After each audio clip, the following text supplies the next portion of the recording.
To my channel. ఈరోజు ఏం జరగబోతుందో తెలుసుకుందామా? ఇంకా ఎపిసోడ్లోకి వెళ్ళిపోతే కార్తిక్ ల్యాప్టాప్లో వర్క్ చేసుకుంటూ ఉంటాడు. అప్పుడే దీప కార్తిక్ దగ్గరికి వస్తుంది. ఏంటి దీప, నాతో ఏమైనా మాట్లాడాలా?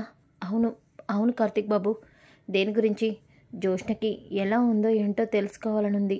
ఒకసారి జోష్నకి ఫోన్ చేసి తనకి ఎలా ఉందో కనుక్కుంటారా? ఎందుకు ఇప్పుడు అంత అవసరం ఏముంది?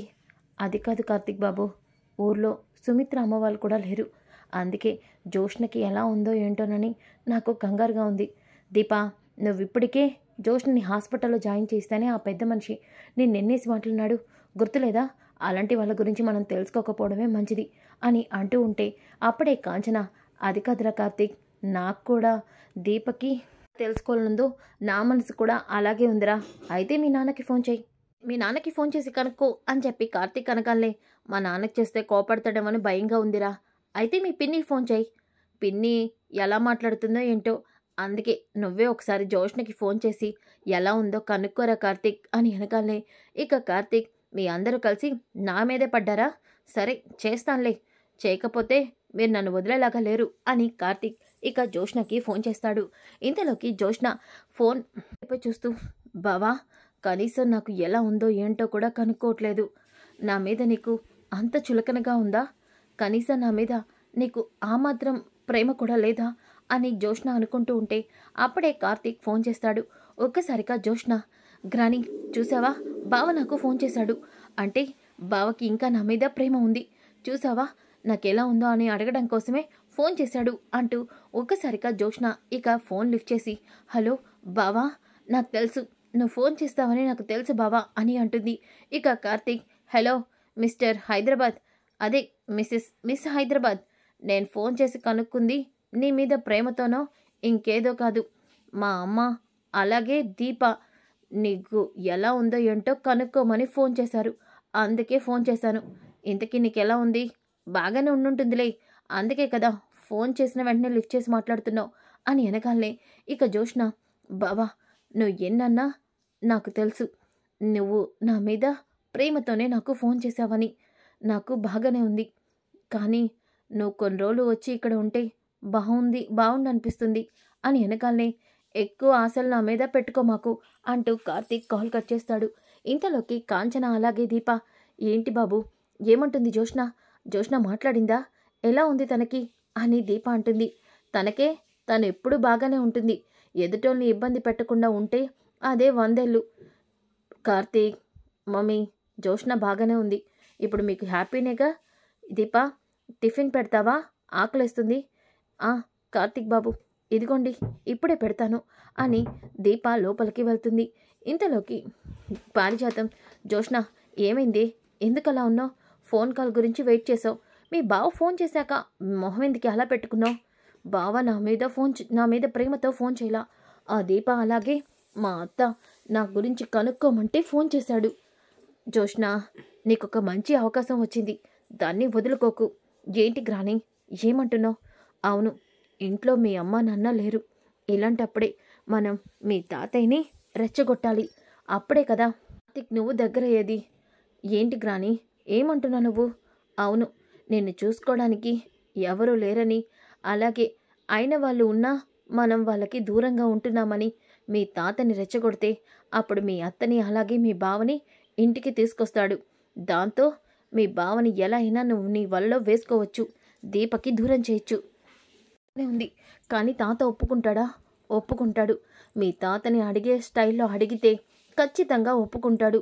ఆ దీప వల్లే ఇదంతా జరిగిందని మీ తాతని మనం నమ్మిస్తే అప్పుడు మీ తాతే ఆ దీపని ఒక్కదాన్ని వదిలేసి మీ బావని మీ అత్తని ఇక్కడికి తీసుకొస్తాడు అని వెనకాలనే ఇక జోష్న, గ్రాని నాకంతా అర్థమైంది, ఏం చేయాలో నేను చేస్తాను అని అంటుంది. ఇంతలోకి అప్పుడే శివనారాయణ, పారిజాతం అంటూ లోపలికి వస్తాడు. ఏమైందండి? ఏమవడం ఏంటి? ఇలా కూర్చొని నా మనవరాలకి కబుర్లు చెప్పడమేనా? దానికి తినిపించడం కానీ మందులు టైంకి వేయడం కానీ ఇలాంటివైనా చేస్తున్నావా లేదా? చేస్తున్నానండి, ఇప్పుడు కూడా జోష్నకి జ్యూస్ తాగిద్దామనే వచ్చాను, కానీ అదే జ్యూస్ కూడా తాగట్లేదు. జోష్న, ఏమైందమ్మా, ఎందుకు జ్యూస్ తాగటం లేదు? తాగితేనే కదా బలంగా ఉంటావు, టాబ్లెట్లు కూడా వేసుకోవాలి కదా. తాత, నాకు వేసుకోవాలని లేదు తాత, నాకు అందరూ ఉన్నా నాకెవరూ లేనట్టు అనిపిస్తుంది. అనాథలాగా అనిపిస్తుంది. జోష్న, ఏంటమ్మా మాటలు? అంతే కదండి, సుమిత్ర దశరథ కూడా సమయానికి ఇక్కడ లేరు. వాళ్ళతో విషయం చెప్దామంటే ఇలా అయిందంటే తట్టుకోలేరని మీరే నాకు చెప్పొద్దన్నారు. అది ఒక్కరితే ఉందని బాధపడుతుందండి. అమ్మ జోష్న, ఏం చేయమంటావు నన్ను? తాత, నీకు ఇబ్బంది లేకపోతే బావని అత్తని ఇక్కడ మనతో పాటు అమ్మ వాళ్ళు వచ్చే వరకు ఉండమని చెప్దామా? వాళ్ళెందుకు ఇక్కడికి? తాత చూసావా, నువ్వే మళ్ళీ కోపడుతున్నావు. సరే సరే, నువ్వు సంతోషంగా ఉంటానంటే నాకేమీ ఇబ్బంది లేదు. అలా అయితే మీరే వెళ్ళి వాళ్ళని పిలుచుకురండి. పిలుచుకొస్తాను. ఎవండి, ఆ దీపని మాత్రం ఎట్టి పరిస్థితిలో ఇంటికి రానివ్వద్దు. ఆ మాత్రం నువ్వు నాకు చెప్పాలా ఏంటి? అలాంటి అలగా జనాన్ని నేనెందుకు నా ఇంటికి రానిస్తాను? కార్తీక్ని, నా కూతుర్ని ఇంటికి రమ్మంటే చెప్తాను అంటూ శివనారాయణ వెళ్తాడు. ఇక పారిజాతం, జోష్న చాలా హ్యాపీగా ఫీల్ అవుతారు, ప్లాన్ సక్సెస్ అయిందని. ఇంతలోకి దాసేమో ఆలోచిస్తూ ఉంటాడు.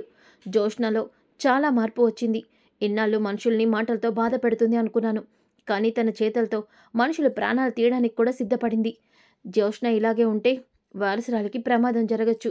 జోష్నకి నేను వార్నింగ్ ఇచ్చినా నాకైతే జోష్నలో మార్పు వస్తుందన్న నమ్మకం లేదు.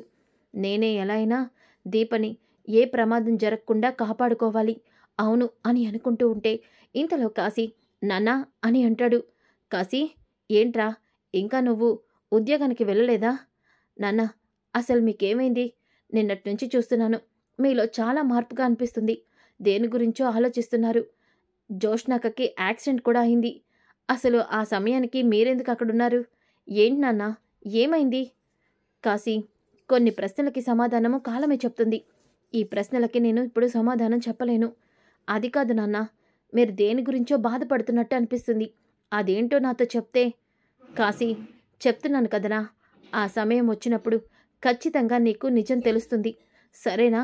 అప్పటి వరకు నన్ను ఏమీ అడగద్దు అని కాశీ గురించి చెప్తూ అక్కడి నుంచి దాసు వెళ్ళగానే ఇక స్వప్న, కాశీ, మావయ్య గారి గురించి నీకు తెలిసిందే కదా, బాధలైనా కష్టమైనా ఆయనే పడతారు, మనకి చెప్పరు. కానీ అదేంటో మనకి త్వరలో తెలుస్తుందంటున్నారు కదా, ఇక ఎందుకు బాధపడుతున్నావు? లేదు స్వప్న, నాన్న మనసులో ఏదో బాధ ఉంది. ఆ బాధ ఏంటో నేను కన్న కొడుకుగా తెలుసుకొని ఆయన్ని సంతోషంగా చూసుకోవాలి. అదేంటో నేనే తెలుసుకుంటాను అని కాశీ అంటాడు. ఇంకా ఒకవైపు దీప ఏమో కిచెన్లో ఆలోచిస్తూ ఉంటుంది. అసలు కార్తీక్ బాబు ఆ చైన్ని ఎందుకు అంత జాగ్రత్తగా దాచిపెట్టుకుంటున్నారు? అది కార్తీక్ బాబు జీవితంలో అంత గొప్పది ఎందుకయింది? ఏమై ఉంటుంది? నాకేం అర్థం కావట్లేదే అని దీప ఆలోచిస్తూ ఉంటే అప్పుడే అనసూయ అక్కడికి వస్తుంది. ఏ దీప, ఏంటే కూర మాడిపోతుంటే దీర్ఘంగా అలా ఆలోచిస్తున్నావేంటి? మంట అంతా పెద్దగా పెట్టావేంటి? అత్తయ్య, నేను చూసుకోలేదు. నీ బ్రెయిన్ ఇక్కడుంటే చూసుకునేదానివి. నువ్వు మనిషివి మాత్రమే ఇక్కడున్నావు. మనసంతా వేరే వైపు వెళ్ళినట్టుంది. ఏమైంది? అది అత్తయ్య, కార్తీక్ బాబు దగ్గర ఏదో చైన్ ఉంది. అది ఆడవాళ్ళు వేసుకునే చైన్ అని శౌర్య నాతో చెప్పింది. శౌర్య దాన్ని అడిగితే కార్తీక్ బాబు దాని బదులు ఇంకా 100 చైన్లు కొంటాను గాని అది మాత్రం ఇవ్వను అంటున్నారు. అసలు అదేంటి? నాకేమీ అర్థం కావట్లేదు. అసలు కార్తీక్ బాబుకే అది ఎవరిచ్చుంటారు?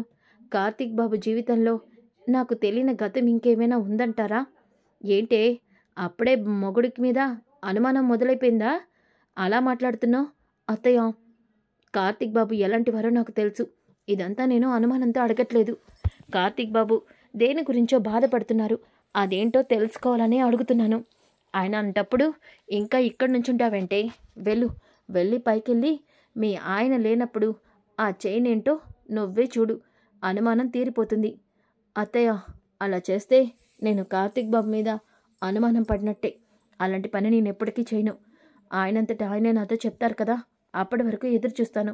మరి అలాంటప్పుడు ఇలాంటి ఆలోచనలు ఎందుకు వస్తున్నాయి నీకు? తింగరదానా, నువ్వు చేసే దాంట్లో ఏమాత్రం తప్పులేదు. కార్తీక్ బాబు నీ భర్త. ఆయనకి సంబంధించిన ప్రతి వస్తువు మీద నీకు అధికారం ఉంటుంది. అవునే, నేను అడిగి నీ అనుమానంతో బాధపడకుండా అదేంటో తెలుసుకో అని వెనకాలే దీప ఇక ఆలోచిస్తూ అప్పుడే బయటికి వస్తుంది. రాగానే అప్పుడే శివనారాయణ ఇంటికి వస్తాడు. ఒక్కసారిగా శివనారాయణని చూసిన దీప, తాతయ్య గారు, ఏంటి అక్కడే నుంచున్నారు? లోపలికి రండి తాతయ్య గారు అని వెనకాలే ఇక శివనారాయణ లోపలికి వస్తాడు. కాంచనమ్మ గారు, కార్తిక్ బాబు ఎవరొచ్చారో చూడండి, త్వరగా కిందకి రండి అని వెనకాలనే కాంచన లోపల నుంచి బయటికి వస్తుంది. నాన్నా, మీరా? అలా చూస్తున్నారేంటి? కూర్చోండి నాన్నా. ఇదేంటి ఈ పెద్ద మనిషి ఇంటికొచ్చాడు, నిన్న జరిగింది సరిపోలేదా, డైరెక్ట్గా ఇంటికొచ్చేశాడు అని కార్తీక్ అనుకుంటాడు. ఇంతలోకి ఇక కాంచన, అమ్మ దీప, ఏంటి అలా చూస్తున్నావు? వెళ్ళి నాన్నకి కాఫీ కలిపి తీసుకురా. నాన్న, కాఫీ తాగుతావా, టీ తాగుతావా? నా కోడలు చాలా బాగా పెడుతుంది. ఇప్పుడు ఆ మర్యాదలేమీ అవసరం లేదు. చూడు కాంచన, జోష్న సంగతి మీకు తెలిసే ఉంటుంది. తెలిసింది నాన్న, కార్తీక్ నిన్న చెప్పాడు. కానీ ఫోన్ చేద్దామంటే నువ్వు కోప్పడతావని ఫోన్ చేయలేదు. అవన్నీ నేను అర్థం చేసుకుంటున్నాను. అందుకే మీతో విషయం చెప్దామని వచ్చాను. చెప్పండి నాన్న, జోష్నకి ఇప్పుడు ఎలా ఉంది? జోష్న బాగానే ఉంది, కానీ తను ఒక్కరితే ఉండడంతో తను కొంచెం బాధపడుతుంది, ఇబ్బందిగా ఉంది. ఈ సమయానికి సుమిత్ర, దశరథులు కూడా ఇంట్లో లేరు.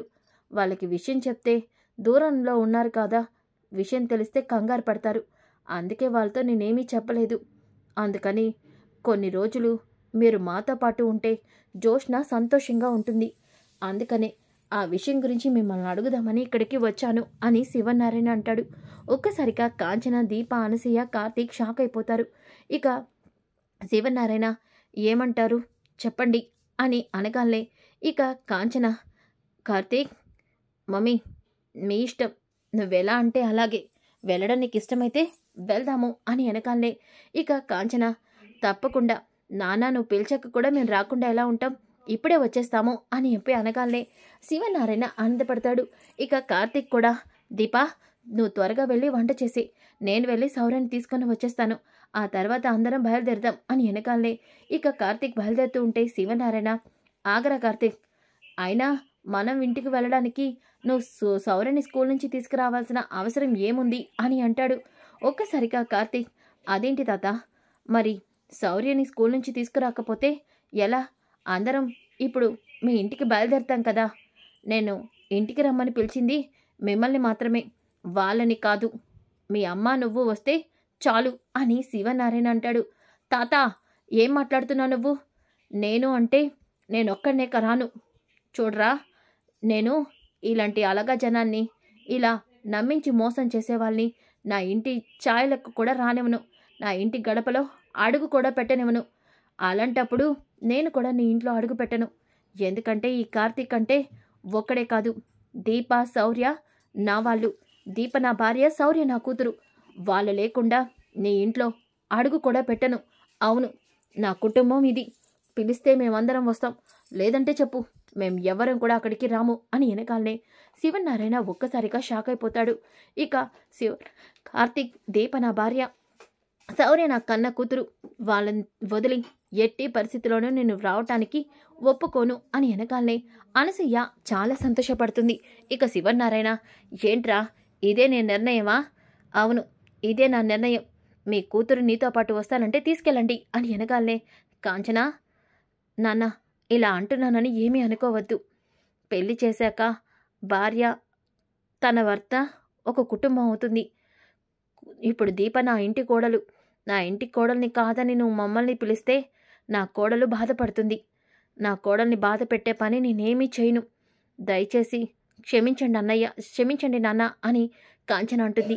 ఇక శివనారాయణ, అంతేలే, ఒక మెట్టు దిగి నేను మీ ఇంటి వరకు వచ్చానుగా, మీ అందరినీ తీసుకెళ్దామని. ఆ మాత్రం నాకు ఈ గుణపట్టం జరగాలే అంటూ కోపంగా శివనారాయణ వెళ్ళిపోతాడు.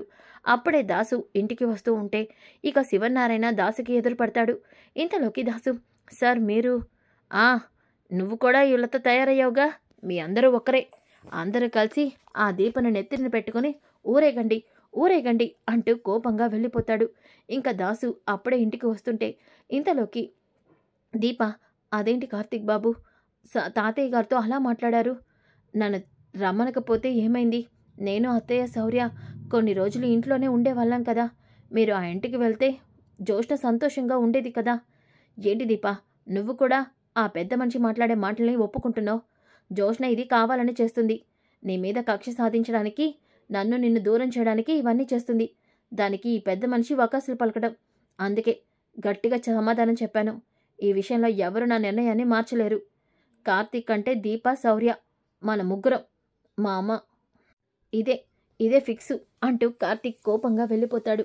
ఇంకా దాసు ఈ మాటలు విని, అంటే జోష్న దీపని కార్తీక్ బాబు నుంచి దూరం చేయాలని చూస్తున్నట్టుంది. ఎలా అయినా సరే జోష్న ప్లాన్లని వర్కౌట్ అవ్వకుండా కార్తీక్ దీపలు దగ్గరుండేలా చూసుకోవాలి అని దాసు అనుకుంటాడు. ఇంకా ఒక పక్కన పారిజాతం అలాగే జోష్న కార్తీక్ ఇంటికి వస్తాడని గుమ్మంలోనే వెయిట్ చేస్తూ ఉంటారు. అప్పుడే శివనారాయణ ఇంటికి వస్తాడు. ఏమైందండి, మీరొక్కరే వస్తున్నారేంటి? వాళ్ళు వెనక కారులో వస్తున్నారా? కార్తీక్ కాంచనని తీసుకొచ్చారుగా. నోర్మయ్, వాళ్ళెవరూ రావట్లేదు. ఏంటి తాత, వాళ్ళు తీసుకొస్తానని చెప్పావు కదా. తీసుకొస్తాననే వెళ్ళానమ్మా, కానీ వాళ్ళు ఈ తాతయ్యకి అంత గౌరవం ఇస్తారా ఏంటి? ఆ దిక్కుమాలిన దీప కోసం ఆ కార్తీక్ గాడు ఎట్టి పరిస్థితుల్లోని ఇంటి గుమ్మం తొక్కనన్నాడు. ఏంటి తాత, నువ్వడిగినా? నేనడిగినా. ఆ దీప, ఆ శౌర్య వాడి కూతురు, వాడి భార్య అంట. వాళ్ళని వదిలి ఒక్క క్షణం కూడా వాడు ఉండలేడంట. వాళ్ళతోనే వాడి జీవితం అంట. అంత చెప్పాక ఇక వాడిని నేను ఇంటికి ఎలా పిలుస్తాను? వాడు ఈ ఇంటికి రావాల్సిన అవసరం లేదు. ఇప్పుడే సుమిత్ర వాళ్ళకి ఫోన్ చేస్తాను. సుమిత్ర వాళ్ళనే ఇంటికి రమ్మని చెప్తాను అంటూ శివనారాయణ వెళ్ళిపోతాడు. ఇక పారిజాతం, ఏంటి జోష్న ఇదంతా? గ్రాని, నేను నీకు ముందు నుంచి చెప్తూనే ఉన్నాను, ఆ దీప మామూలుది కాదు. బావని పూర్తిగా దాని వల్ల వేసేసుకుంది. అవును, మనమందరం అనుకున్నట్టు బావ దాన్ని శౌర్య కోసం పెళ్లి చేసుకోలేదు, దాన్ని ప్రేమించే పెళ్లి చేసుకున్నాడు. జోష్న, ఏమంటున్నావే నువ్వు? అవును, నాకు ఆ మాటల్ని బావే చెప్పాడు.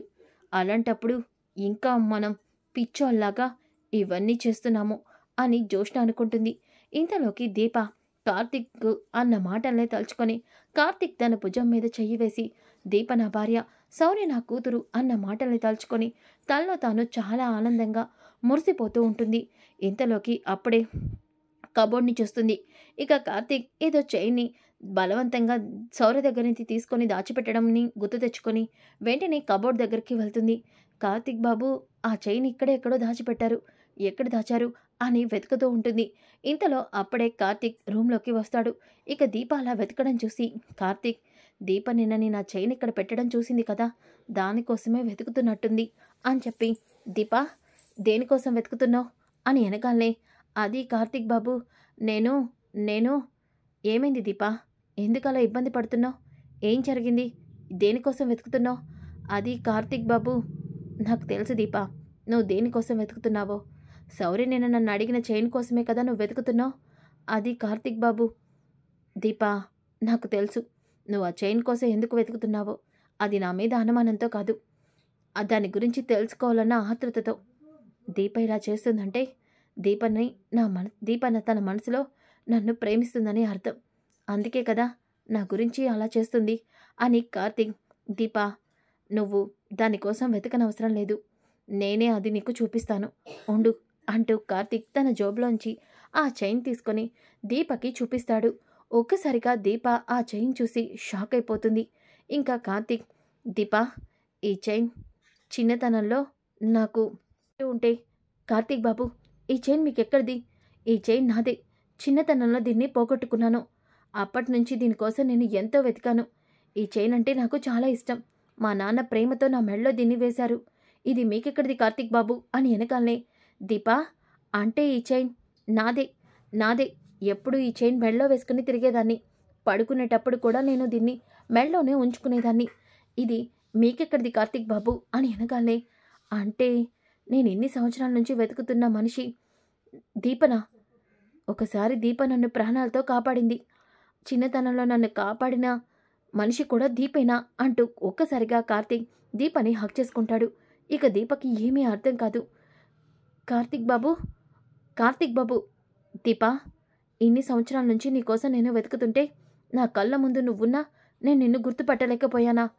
నాకేం అర్థం కావట్లేదు కార్తీక్ బాబు. దీప, నీకు గుర్తుందా? నువ్వు చిన్న వయసులో ఉన్నప్పుడు నువ్వు కోనేట్లో పడిపోయిన ఒక అబ్బాయిని ఈత కొట్టి మరీ కాపాడావు. నీ ప్రాణాల గురించి కూడా ఆలోచించట్లేదు, గుర్తుందా? లైట్గా గుర్తొస్తుంది కార్తీక్ బాబు. అతను నేనే దీప. ఆ రోజు నువ్వు నీళ్ళల్లో కాపాడినప్పుడు నీ చైన్ నా దగ్గరికి వచ్చింది. అప్పటి నుంచి నీ గురించి నేను ఎదురు చూస్తున్నాను. కానీ అది నువ్వే అని తెలిసాక ఎగ్జైట్మెంట్తో నిన్ను హక్ చేసుకున్నాను. సారీ దీపా అని వెనకాలే ఇక కార్తిక్ అలా చెప్పడంతో దీప చాలా సంతోషపడుతుంది. సో ఫ్రెండ్స్, కమింగ్ ఎపిసోడ్ ఇంకా ఇంట్రెస్టింగ్గా ఉంటుంది. Don't miss. ఈ వీడియో నచ్చితే లైక్ చేయండి, షేర్ చేయండి. Thanks for watching.